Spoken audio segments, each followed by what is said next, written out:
قرآني نبض حياتي، قرآني طهر ذاتي، قرآني عصمة أمري، قرآني طوق نجاتي. إن القرآن لنور يتفجر في جنباتي، يرفعني عند مليك الخلق لأعلى الدرجات. السلام علیکم ورحمۃ اللہ وبرکاتہ. بسم اللہ الرحمن الرحیم. الحمد للہ الذی خلق الظلمات والنور ثم الذین کفروا بربهم يعدلون، والصلاة والسلام على خیر المرسلین وعلى آلہ وصحبہ اجمعین. اما بعد، رب اشرح لی صدری ویسر لی امری واحلل عقدۃ من لسانی یفقہ قولی. شروع کرتی ہوں اللہ کے نام سے جو بڑا مہربان نہایت رحم کرنے والا ہے.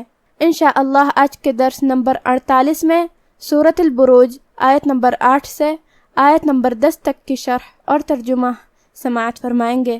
تو شروع کرتے ہیں. اعوذ باللہ من الشیطان الرجیم. وما نقموا منهم إلا أن يؤمنوا بالله العزيز الحميد. کلمت نقمو یہاں حرف القاف ہے. قاف کی ادائیگی زبان کے جڑ اور تالو کے نرم حصے سے ہے. ہم قاف کو وہیں سے پڑھیں گے. قاف حروف تفخیم میں سے بھی ہے تو ہمیں قاف کو بھاری آواز میں پڑھنا ہے. نقمو. کلمت منہم یہاں نون پہ جزم ہے، پھر حرف الہا ہے. ہا حروف الاظہار میں سے ہے، لہذا ہمیں نون کو ظاہر کرنا ہے اور بغیر غنہ کے یہ حکم کو ادا کریں گے. منہم. کلمت منہم کے آخری میں میم پہ جزم ہے، پھر حرف الالف ہے کلمت الا میں. یہاں حکم ہے اظہار شفوی.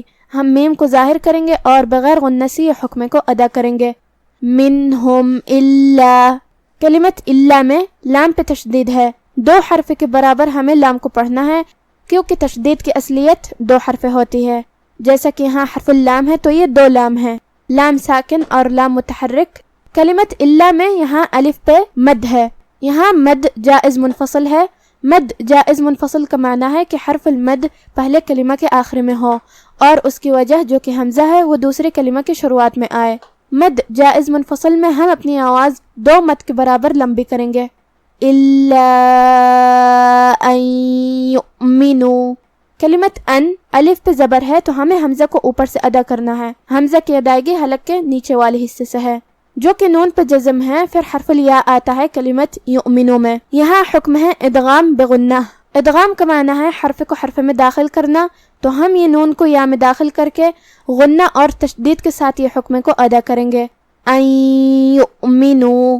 کلمت یؤمنوا میں جو کہ واو پہ حمزہ ہے تو ہم حمزہ کو ظاہر کریں گے. کلمت باللہ یہاں لفظ الجلالہ کا حکم ہے ترقیق، کیونکہ اس سے پہلے والے حرف پہ مطلب با کے نیچے زیر ہے، جو کہ ایک عام قاعدہ ہے کہ لفظ الجلالہ سے پہلے حرف پہ زبر ہو یا پیش ہو یا لفظ الجلالہ سے آیت شروع ہوتی ہے تو ہمیں اسے تفخیم سے ادا کرنا ہے، لیکن اگر اس سے پہلے زیر ہو تو ہمیں اسے ترقیق سے ادا کرنا ہے.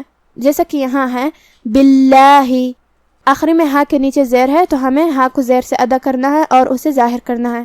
کلمت العزیز میں یہاں حرف العین ہے. عین کو ہم حلق کے درمیان والے حصے سے ادا کریں گے. آخری میں زا کے نیچے زیر ہے تو ہمیں زا کو زیر سے ادا کرنا ہے. زا کی ادائیگی زبان کے نوک اور دونوں دانتوں کے اندرونی کناروں سے ہے. کلمت الحمید میں یہاں حرف الحا ہے. ہا کو ہم حلق کے درمیان والے حصے سے ادا کریں گے. آخری میں یہاں حرف الدال ہے. ہم اس پہ رکیں گے تو جزم سے رکیں گے، تو یہاں دال کا حکم ہوگا قلقلہ. قلقلہ کا معنی ہے حرف ساکن کو ہلانا، لہذا ہمیں دال کو ہلاتے ہوئے یہ کلمہ کو ادا کرنا ہے. الحمید. وما نقموا منهم إلا أن يؤمنوا بالله العزيز الحميد الذي له ملك السماوات والأرض والله على كل شيء شهيد. کلمت الذی میں لام پہ تشدید ہے تو اس کا دھیان رہے. دال کی ادائیگی زبان کے سر اور اوپر والے دانتوں کے اندرونی کناروں سے ہے. کلمت لہو میں یہاں ہاں پہ الٹا پیش ہے. اس کا معنی ہے یہاں مد صلہ صغرا ہے، ہم اپنی آواز 2 مد کے برابر لمبی کریں گے. لہو ملک. کلمت ملک میں یہاں لام پہ جزم ہے تو ہمیں لام کو ظاہر کرنا ہے. آخر میں کاف پہ پیش ہے تو اس کا دھیان رہے. کلمت السماوات میں سین پہ تشدید ہے تو ہمیں 2 حرف کے برابر سین کو ادا کرنا ہے. آخری میں تا کے نیچے زیر ہے لہذا اس کا دھیان رہے. کلمت الارض میں یہاں را کا حکم ہے تفخیم کیونکہ اس پہ جزم ہے، لیکن اس سے پہلے والے حرف پہ مطلب الف پہ زبر ہے تو ہم را کو بھاری آواز میں پڑھیں گے، جو کہ اس کے بعد حرف باد ہے. باد کی ادائیگی زبان کے کروٹ اور اوپر کے داڑھوں کے جڑ سے ہے. باد بھی حروف تفخیم میں سے ہے تو ہم را کو اور باد کو دونوں کو تفخیم سے ادا کریں گے. والارض آخر میں ہم باد پہ رکیں گے تو اس پہ جزم سے رکیں گے تو ہمیں باد کو ظاہر کرنا ہے. یہاں لفظ الجلالہ ہے کلمت اللہ. یہاں لفظ الجلالہ کا حکم ہے تفخیم کیونکہ اس سے پہلے والے حرف پہ مطلب واو پہ زبر ہے تو ہم یہ حکم کو ایسے ادا کریں گے واللہ. کلمت کلی میں لام پہ تشدید ہے زیر کا تو ہمیں 2 حرف کے برابر لام کو ادا کرنا ہے اور اسے زیر سے پڑھنا ہے. کلمت شیئن یہاں حرف شین ہے. شین کی ادائیگی زبان اور اوپر کے تعلق کے درمیان سے ہے تو ہم شین کو وہیں سے پڑھیں گے. آخری میں جو کہ حمزہ کے نیچے تنوین زیر ہے. پھر حرف الشین آتی ہے کلمت شہید میں. شین حروف الاخفاء میں سے ہے. اخفاء کا معنی ہے چھپا دینا تو ہم یہ تنوین کو چھپاتے ہوئے بغیر ظاہر کیے ہوئے لیکن غنہ کے ساتھ یہ حکم کو ادا کریں گے. شیئن شہید. کلمت شہید میں آخری میں ہم دال پہ رکیں گے تو ہم اس پہ جزم سے رکیں گے تو دال کا حکم ہے قلقلہ. ہمیں اسے ہلاتے ہوئے یہ کلمہ کو ادا کرنا ہے. الذی لہ ملک السماوات والارض واللہ علی کل شیء شہید. ان الذین فتنوا المؤمنین والمؤمنات ثم لم يتوبوا فلهم عذاب جہنم ولهم عذاب الحریق. کلمت انا الف کے نیچے زیر ہے تو ہم حمزہ کو نیچے سے ادا کریں گے. پھر نون پہ تشدید ہے تو 2 حرف کے برابر نون کو ادا کرنا ہے. کلمت فتنو فا پہ اور تا پہ زبر ہے تو یہ دونوں حرکات کا دھیان رہے. کلمت المؤمنین میں یہاں واو پہ حمزہ ہے تو ہم حمزہ کو ظاہر کریں گے. کلمت المؤمنات میں بھی حمزہ کا دھیان رہے. نون کے بعد یہاں کھڑا زبر ہے. یہاں مد طبیعی ہے. ہم اپنی آواز 2 مد کے برابر لمبی کریں گے. آخری میں تا کے نیچے زیر ہے تو اسے ظاہر کریں گے. کلمت ثم یہاں حرف تا ہے. تھا کی ادائیگی زبان کے سر اور اوپر والے دانتوں کے اندرونی کناروں سے ہے. ہم تھا کو وہیں سے پڑھیں گے. میم پہ تشدید ہے تو ہمیں 2 حرف کے برابر میم کو پڑھنا ہے. کلمت لم یتوبو یہاں میم کا حکم ہے اظہار شفوی تو ہم میم کو ظاہر کریں گے. کلمت فلہم فا پہ اور لام پہ زبر ہے. یہ دونوں حرکات کا دھیان رہے. جو کہ ہا پہ پیش ہے تو ہم ہا کو پیش سے ادا کریں گے. کلمت عذاب میں یہاں حرف العین کو ہم حلق کے درمیان والے حصے سے ادا کریں گے. آخری میں با پہ پیش ہے تو اس کا دھیان رہے. کلمت جہنم نون پہ تشدید ہے تو ہم 2 حرف کے برابر نون کو پڑھیں گے. کلمت الحریق میں یہاں ہم ہا کو حلق کے درمیان والے حصے سے ادا کریں گے. را کا حکم ہے ترقیق کیونکہ اس کے نیچے زیر ہے تو ہم را کو ہلکی آواز میں پڑھیں گے الحریق.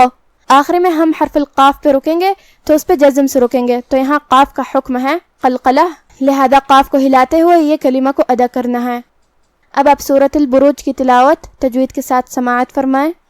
اعوذ باللہ من الشیطان الرجیم وما نقموا منهم إلا أن يؤمنوا بالله العزيز الحميد الذي له ملك السماوات والأرض والله على كل شيء شهيد. إن الذين فتنوا المؤمنين والمؤمنات ثم لم يتوبوا فلهم عذاب جهنم ولهم عذاب الحريق. اور ان کو مومنوں کی یہی بات بری لگتی تھی کہ وہ اللہ پر ایمان لائے تھے جو غالب ہے سب خوبیوں والا ہے جس کی آسمانوں اور زمین میں بادشاہی ہے اور اللہ ہر چیز سے واقف ہے. جن لوگوں نے مومن مردوں اور مومن عورتوں کو تکلیفیں دیں اور توبہ نہ کی ان کو دوزخ کا اور عذاب بھی ہوگا اور جلنے کا عذاب بھی.